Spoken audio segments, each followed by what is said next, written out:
L.W. de Laurence, The Master Key. Chapter 14, Lesson 12. Scientific Concentration, Attention, and Mental Discipline. Summary of Lesson 12. To some students, Lesson 12 will prove more interesting than Lesson 11, since it goes into more physical work and results are perhaps more quickly seen. A list of exercises. In Chapter 12, concentration for control of muscles of the arms, concentration for control of muscles of the legs, concentration for control of muscles of the head, for control of muscles of the arms again, concentration applied to reading, concentration applied to memory, concentration on sensations, exercise in attention, concentrating on verse writing, concentration applied to breathing, and applied to self-reliance. Ready? Here we go. Every student is advised to give some practice to exercise number 15, which was, go out again, concentration for control of the muscles of the head. As it is the one that, like exercise number 23, concentration applied to self-reliance, has a marked effect upon character. Students are requested to note that the last paragraph in exercise 19, concentrating on sensations, and also the last paragraph in exercise number 20, exercise in attention. Now again, the student should now begin to find his interest in concentration and mental discipline growing, for he will begin to realize the important life it will play in his life if faithfully followed. If you ever feel discouraged with the results of any exercise, please do not say to yourself, I shall never master this.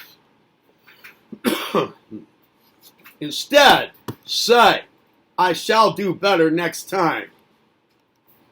Believe this as you say it, and you'll find that you will do it better next time.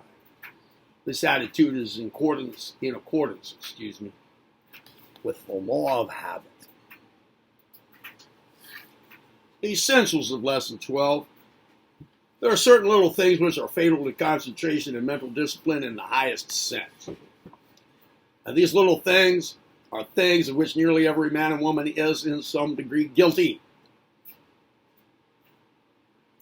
The first class comprises those people who cannot keep their hands still, who are always pulling up their watch chain or their coat, or indulging in little tricks of speech or gesture, or who move backwards or forwards in their chair while talking to you. This class also comprises people who delight in beating the floor with their foot, tattooing on the desk or table with their fingers, biting their fingernails, twirling their mustache, etc. The second class comprises all who worry over the nearest and merest trifle, who are irritable and nervous, so that they start at the least sound. And the third class comprises those who fire up at the slightest thing, who never in the least degree attempt to control their anger. Now, all the above are signs of a lack of self-control, and you, as a student of concentration, must stop any of the above acts of which you may be guilty. An excellent plan which the student can adopt is to repeat the following affirmation every day. Even should you be at present absolutely guiltless of any of these signs, you will find the affirmation to do you good, inasmuch as it will be a perpetual reminder to you to guard against them. And so preserve your self-control. Here is that affirmation. From henceforth, I shall guard against any defects of speech or gestures which formerly characterized me. I shall not worry over trifles. I shall not be nervous or irritable. I shall not give way to passion. I shall be calm and self-controlled under all circumstances. From henceforth I am free from all signs or acts as these, which show a lack of self-control. Repeat this affirmation with great earnestness every day or several times in the day if you can, and try to mean and carry out what you say. Understand and realize thoroughly all it means, and you will soon feel a difference in yourself, a difference which others will quickly mark and cause them to have a greater sense of respect for you. Exercise number 13, concentration from control of the muscles of the arms. Get a sheet of note paper and in the center make a black spot the size of a $50. Pin the paper on the wall of your room on a level standing with your eyes. Then stand away from the sheet a distance from, up from 8 to 10 feet and extend your arm in the direction of the sheet. Keep the hand perfectly straight and point the second finger until it exactly covers the black spot. Now, if you run your eye along your arm to the fingers, just as in sighting when firing a rifle, you will notice if there is the slightest wavering of the second finger. Do not watch the hand, watch the tip of the second finger. If there is the faintest quivering of the arm, the fingertip will show it. What you must do is to try to keep your fingertip exactly in the center of the spot. At first, you will find the arm very unsteady, but with practice, you will soon find yourself gaining control over it.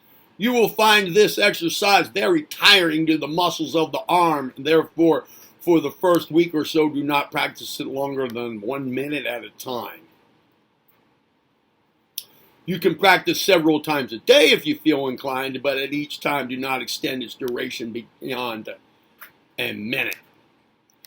When you are fairly successful at the minute stage, extend the time until you can hold the arm perfectly steady for 5 minutes. Practice first with one arm and then with the other. This is an excellent exercise for anyone, but it is especially good for all who wish to excel in shooting, penmanship, or anything where steadiness of the hand and arm is required. Golfers will benefit from this exercise. Remember to breathe naturally when doing the exercise and take your mind off the arm now and again and see if your breathing is all right. This is absolutely essential. Retention of the breath means strain. And strain you must avoid. Exercise number 14, exercise for control of the muscles of the leg. Put a coin down on the floor and stand away from it a distance of 2 feet. Stand upright with your hands by your side.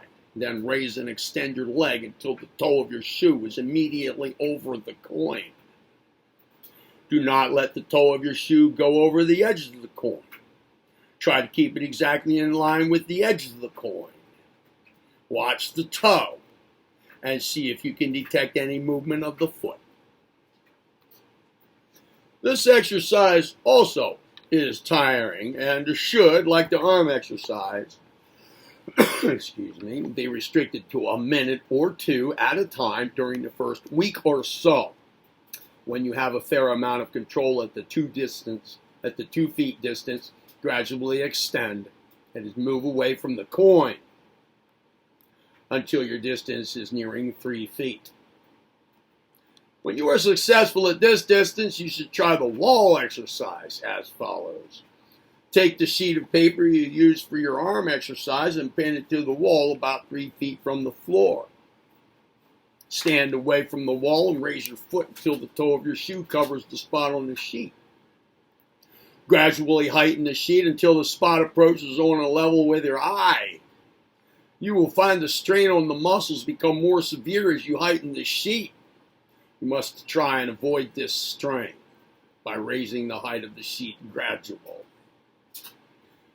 Practice with each leg alternately and remember to watch your breathing as in the arm exercise. Do not think of anything else when doing the exercise. Keep the mind fixed on what you are doing.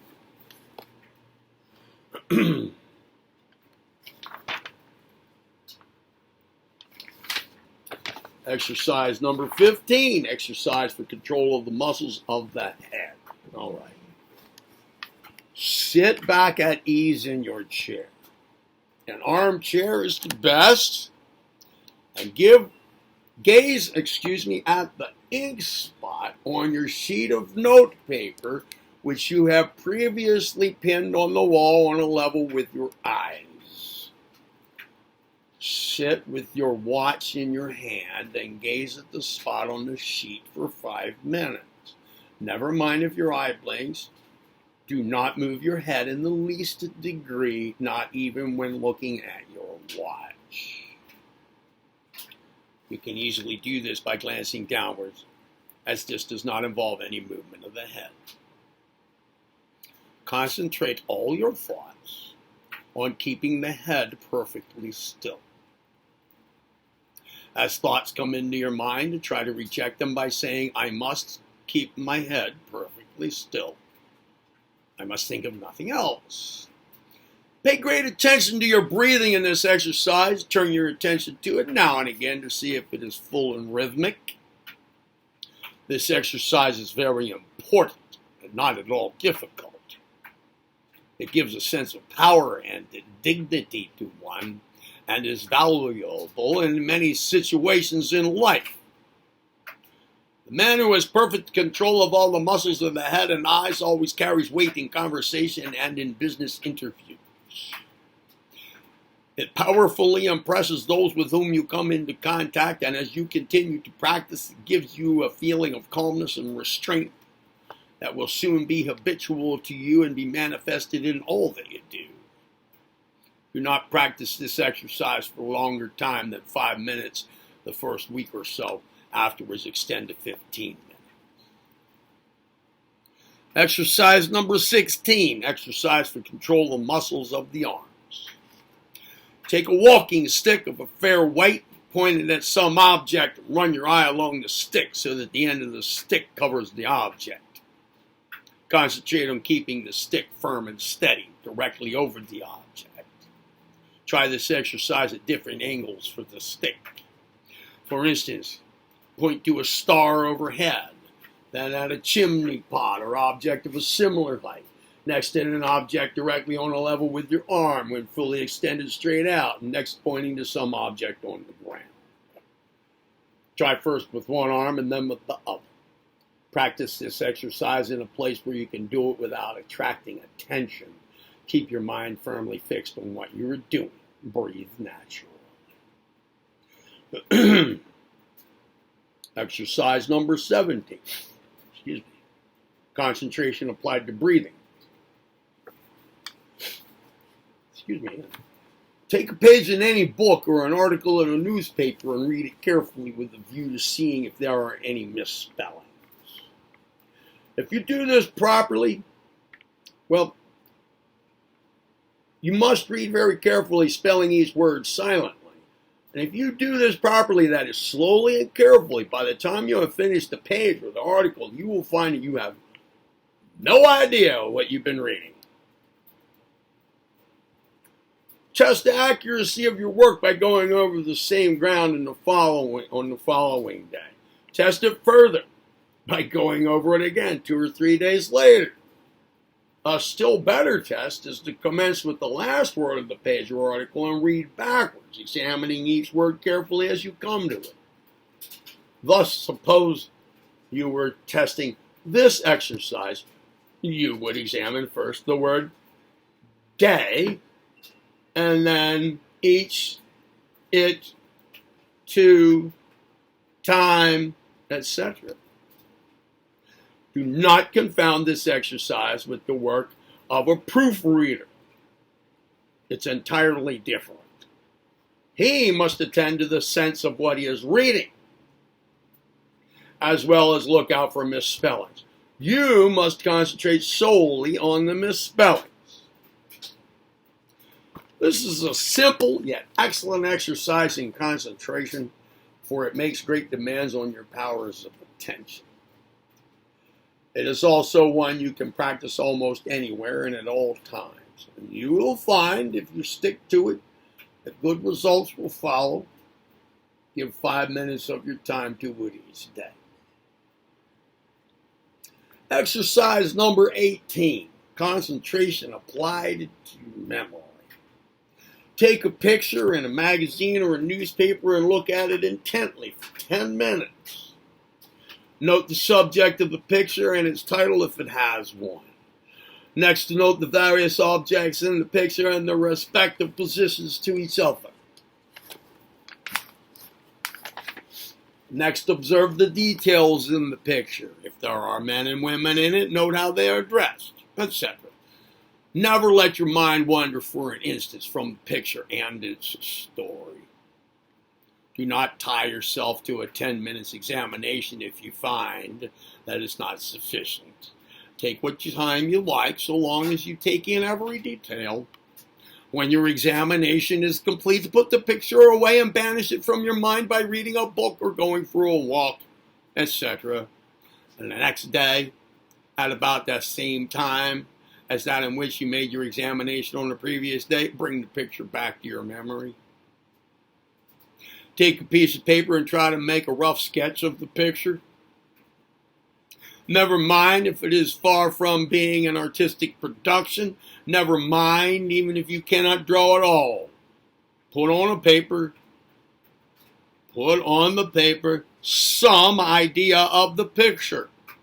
If there is a tree and you cannot draw one, put down the word tree where you think it should stand in the picture. Employ the same methods if unable to sketch in the other details. Next, compare your sketch with the picture and see what details you have omitted. See also if it agrees with the image of the picture in your mind. This is an excellent memory exercise and will greatly develop your powers of observation. It is also an excellent exercise in concentration. For unless your concentration is good, you will stand a poor chance of remembering the picture in detail. Also see Lesson 17 in Part 3. Exercise number 19, concentrating on sensations. You are now to concentrate on certain sensations such as hunger, thirst, cold, heat. Lie down on your bed or on a couch and commence to think of hunger.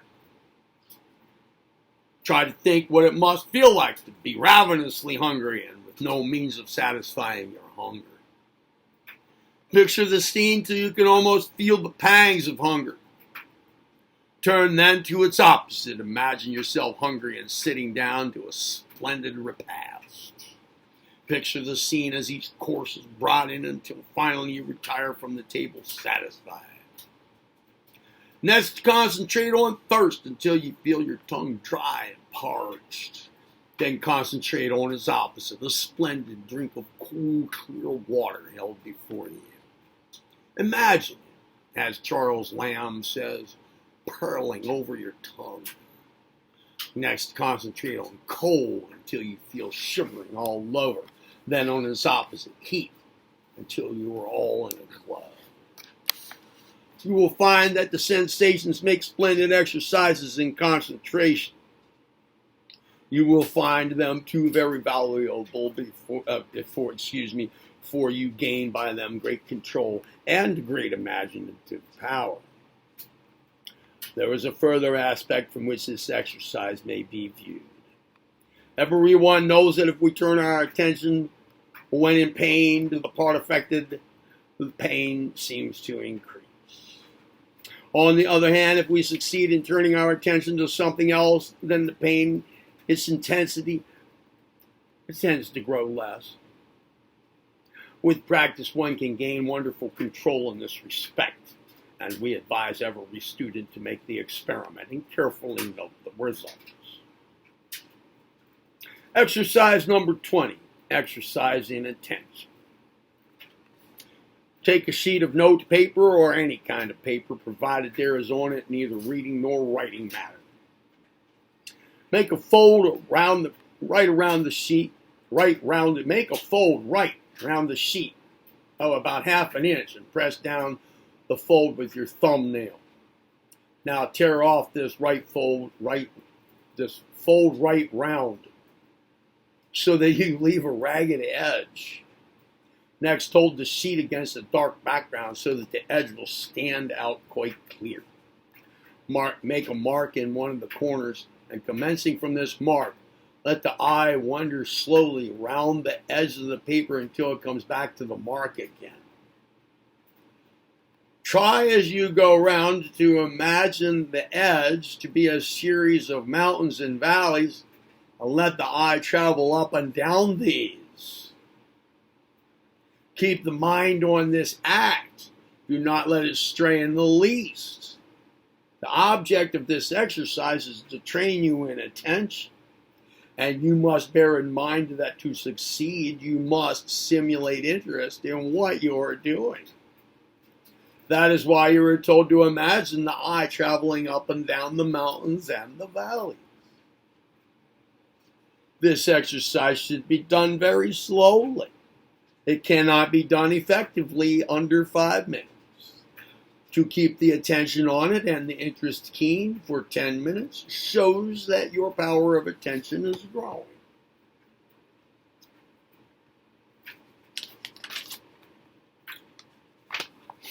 To some students, this exercise will prove very difficult, especially if they are more inclined to physical than to mental work.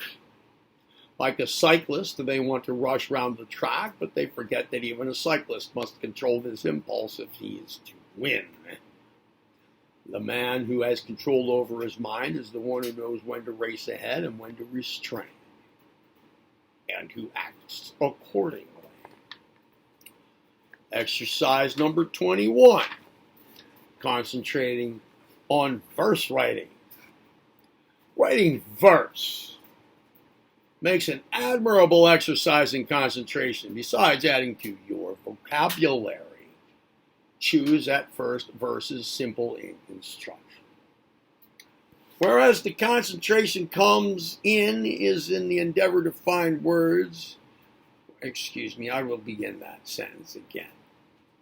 Where the concentration comes in is in the endeavor to find words that will rhyme.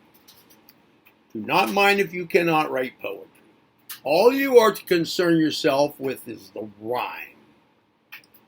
The matter can be nonsensical or otherwise, as you please. If you find that you cannot write even nonsense verses, try to form pairs of words that will rhyme, such as, to take the very simplest, cat, Matt, doll, Paul, fairy, Mary, etc. Proceed in this way until you can form more difficult ones. Students must be careful to keep the mind centered on the rhymes and not to stray to the meanings of the words. For this will tend to set up trains of thought, and then mind wandering will almost inevitably follow. This, of course, applies only to nonsense verses or forming pairs of words. Exercise number 22, concentration applied to the breathing. The following exercise on breathing is one employed with great success by the Hindus. They use it extensively as a means of attaining what they term perfect concentration. Sit in an easy position in the chair, not a reclining position. One nearly upright is the best, and therefore a high, straight-backed chair is the best to sit in. Take in your hand a lead pencil. If you cannot get one, shape a piece of stick the size, and press one end of the pencil against the right nostril, closing it. Now take a long breath, drawing in the breath gently. It should take you 8 seconds to inhale, about 8 seconds. Next, hold the breath, the same duration, 8 seconds, and then place the end of the pencil against the left nostril. Expel the breath through the right nostril, taking 8 seconds to do it in. Next, draw in through the right nostril 8 seconds, Hold the breath 8 seconds and expel in 8 seconds through the left nostril, shifting the pencil against the right nostril for this purpose. But keep drawing in through one nostril and then holding the breath and expelling through the other. Up to 20 times. Each time you shift the pencil, counting as one time. As you get control over the breath, extend gradually the number of seconds for inspiration, holding, and expulsion up to 20 seconds. But do not alter the number of times. Keep to 20.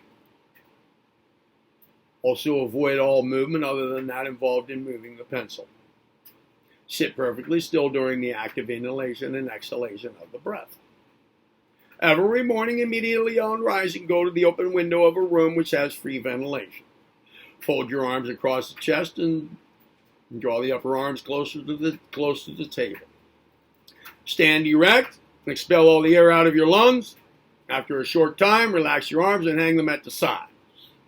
Inhale deeply through the nostrils as much air as the lungs will hold. The action must commence from the abdomen and then descend to the chest. The inhaled air must be held within for 15 seconds and then exhale slowly through the mouth. Practice this not less than 5 times a day. In the beginning, you may feel a bit dizzy. This will wear off in time.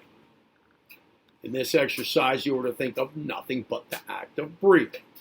Concentrate your whole mind upon it.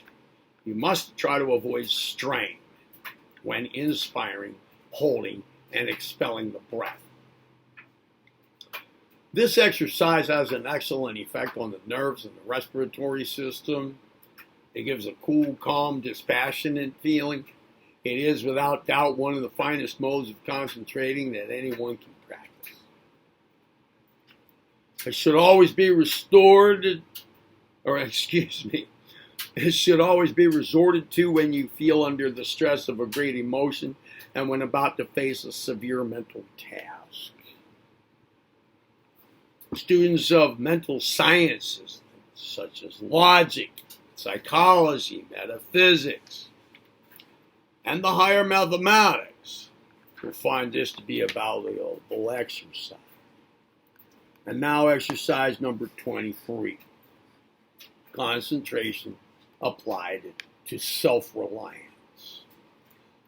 The following exercise is one that is so simple that perhaps you will wonder why you are asked to concentrate on it. All that it consists of is summed up in the phrase, keep your mouth shut. This sounds ridiculously easy, does it not? Yet to carry it out is, with most people, a far from easy task. Just notice for one day all the people you meet, and you will be surprised how few keep their mouths shut. Tight shut, I mean. Now just notice also the men whom you know to be men of strong purpose, masterful men, self-reliant men. You might find that they are all men who keep their mouths shut, tight shut. This indicates self-reliance and firmness. The fact is that if you practice this exercise constantly, only opening your mouth when speaking or when at your meals, you will find yourself developing a strong will. You will look at things differently. You will feel more manly, more reliant, more determined. And all this will tend to remake your character. The writer is not asking you to practice this exercise for your health's sake. All recognize its importance in that respect. He simply asks you to carry it out for the benefit it will bring you from a mental development point of view. This exercise is not easy to the man or woman who has not practiced it. You will find that you will have to check yourself constantly and keep your mouth up tight. It requires constant concentration until the habit is acquired. And then he will do it naturally, automatically. In practicing this exercise, students should guard against giving their face an unnatural or unpleasant expression. Check this tendency by examining your face in a mirror occasionally. Chapter 15, Lesson 13, Scientific Concentration, Attention, and Mental Discipline, summary of Lesson 13, is coming up in the next video. See you there. L.W. Deluxe, the Master Key.